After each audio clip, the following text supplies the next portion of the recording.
jeudi 18 novembre. Aujourd'hui, nous nous retrouvons chez Huberti Brand pour une série de capsules totalement exceptionnelles à l'occasion du centenaire de la naissance d'un tout grand de la BD belge, Jacques Martin, l'auteur évidemment d'Alix, de Guy Lefranc et de plein d'autres choses.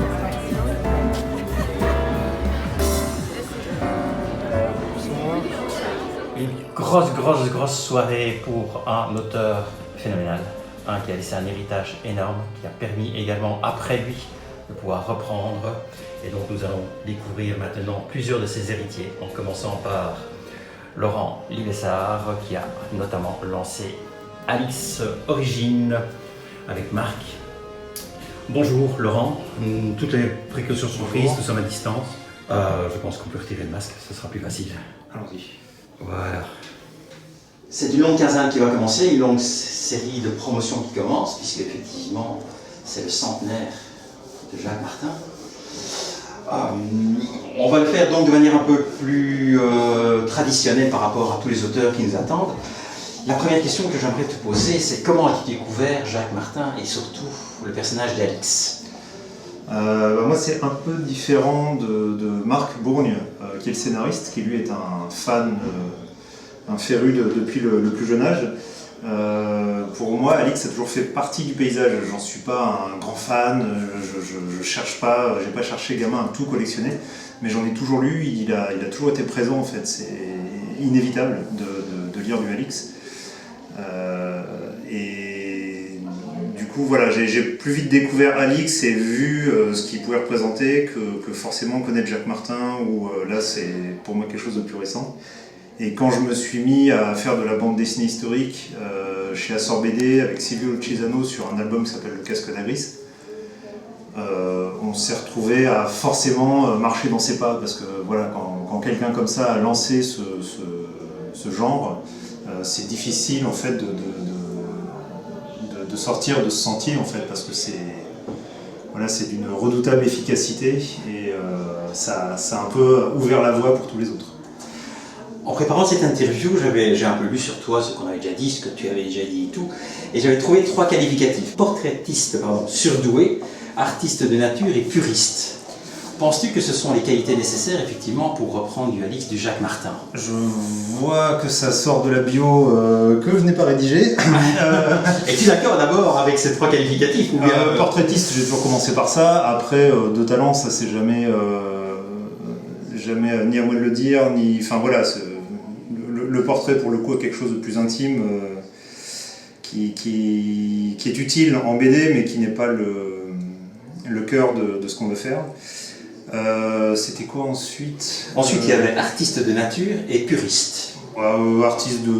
J'ai toujours dessiné, donc tout petit, et comme tous les enfants, sauf que je me suis pas arrêté. Je pense que j'y prenais, comme beaucoup de dessinateurs qui en ont fait le métier, j'y prenais plus de plaisir que mes petits camarades, et en continuant dès le plus jeune âge, Tu as commencé à 15 ans, je pense, la première BD. Première BD à 15 ans, ouais. Après, j'ai dessiné depuis que j'ai 7-8 ans de façon sérieuse. Où mon père m'a un peu pris en main pour essayer de transformer tout ça en quelque chose d'autre qu'une occupation ou un passe-temps. Comment es-tu entré dans l'univers d'Alix au niveau de dessinateur maintenant, du statut de dessinateur? Le projet qu'on développe avec Marc Bourgne au scénario, donc c'est lui qui est venu me chercher quand ce projet s'est monté, et avec Florence Torta aussi à la couleur qui amène vraiment encore une autre dimension. C'était que le projet original qui émane du comité Martin, donc en partie à la demande des héritiers, des enfants de Jacques Martin, c'était de faire une variation sur Alix, donc pas se placer dans la série mère qui continue encore aujourd'hui, mais de s'adresser à un public plus jeune et de faire un prequel, enfin de raconter ce qui se passe quand Alix a encore 10 ans, et donc ce qui va le faire passer de fils d'aristocrates gaulois, éduins, donc des alliés des Romains, à esclaves, esclaves comme on le verra dans la série principale qu'on connaît, et donc de voir un peu comment c'est faite cette trajectoire. Donc le récit est totalement imbriqué dans la trame qu'avait placée Jacques Martin. Parce que là, Marc a fait une intrigue qui reprend des personnages du Sphinx d'Or, qui reprend ce que Gracchus explique dans Alix Intrépide. Mais au niveau graphique, on va faire varier tout ça pour aller plus vers les goûts d'un plus jeune public, dans l'idée d'amener ce public dans l'univers d'Alix, et ensuite que Alix lui étant familier, il découvre la série mère, les autres séries, enfin tout l'univers que Jacques Martin avait développé. Le côté plus enfant, c'est notamment Loulou qui intervient déjà. On sait très bien que Loulou reviendra dans certains autres oui, là c'est de la série. Marc surtout qui tenait, pour qui le loup et les séquences oniriques font partie de l'ADN d'Alix.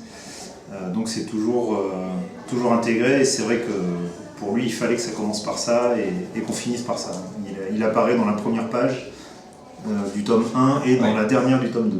Dans la dernière du tome 2, effectivement, puisque là on découvre en réalité le Alix qui n'est plus un gamin, puisque ses cheveux sont coupés, et subitement il y a une tunique rouge qui revient, le lien est clairement fait.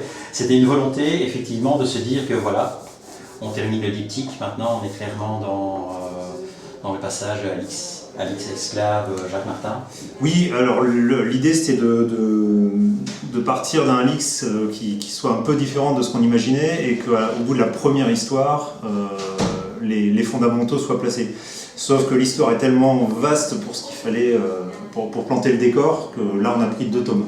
Sur les tomes suivants, ce seront des histoires plus autonomes comme ça se fait pour la série mère. Sur le tome suivant, voilà. On retient. Donc l'idée est déjà là. Que penses-tu avoir apporté, toi, dans cette série qui est culte finalement depuis des dizaines d'années? Ce que j'ai apporté,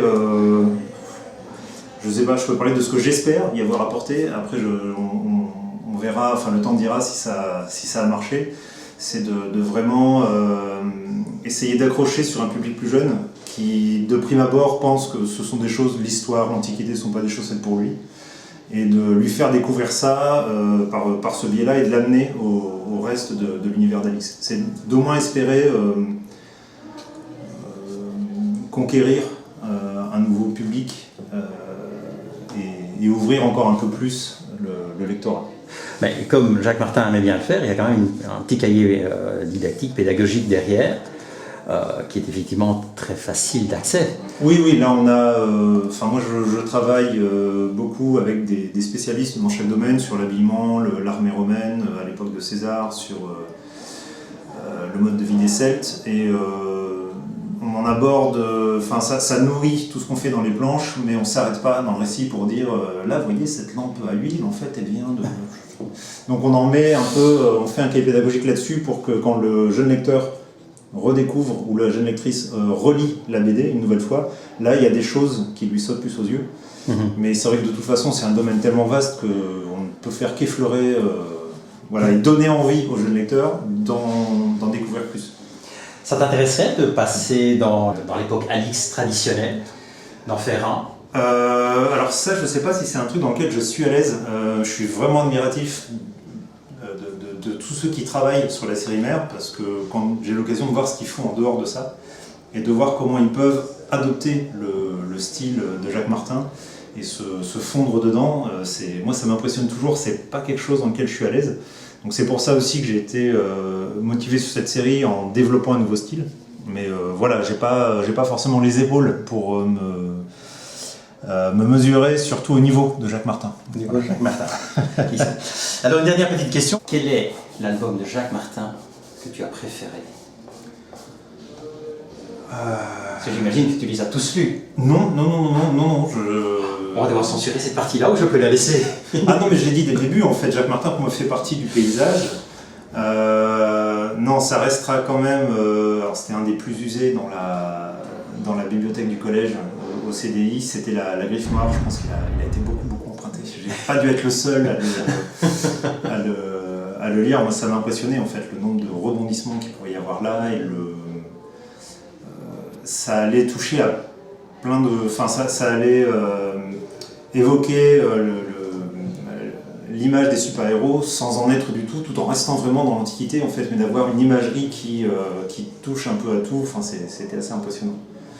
Après, en tant qu'adulte, je reste fasciné par Alix l'Intrépide, pour le coup, plutôt pour l'histoire dans laquelle il s'inscrit. Parce que je suis aussi un grand admirateur de Foster et de Prince Vaillant. Ouais. Et là, on est vraiment aussi dans cette tradition, donc ça fait un peu le chaînon manquant entre la façon dont on faisait la BD dans la première moitié du siècle et ce que sera la BD moderne. Et là, on est vraiment sur donc un récit qui commence très feuilletonnant et qui se structure au fur et à mesure et qui devient quelque chose de plus établi. Et là, ouais, c'est vraiment un chaînon manquant en fait. Un chaînon manquant. C'est assez intéressant là-dessus. Eh bien, écoute, un tout grand merci en tout cas, Laurent, de nous avoir consacré ce petit quart d'heure. J'imagine qu'effectivement, les séances de dédicaces vont se suivre dans les jours qui viennent. Tu as bossé pour combien de temps? Là, jusqu'au dimanche. Jusqu'au dimanche. Voilà, et on a déjà commencé hier. Ah oui, chez BDweb, chez mes amis effectivement de BDweb. Donc voilà. Bah, écoute, je te souhaite bon courage pour la suite et beaucoup d'énergie et que tout aille bien. Merci voilà. beaucoup. Au revoir. Au revoir. Ben, je ne vais pas vous dire la phrase traditionnelle parce que vous vous doutez évidemment que on va interviewer maintenant les autres séries, les autres auteurs. Ils sont quasiment tous là. Ils sont quasiment tous venus pour vous et puis surtout pour cette superbe exposition qui a lieu chez Huberti Brain. Jacques Martin, le centenaire. Je vous invite réellement à venir la voir. Elle est phénoménale. Elle retrace vraiment toute la carrière de cet auteur qui aura clairement marqué la BD franco-belge. A tout de suite. Bye.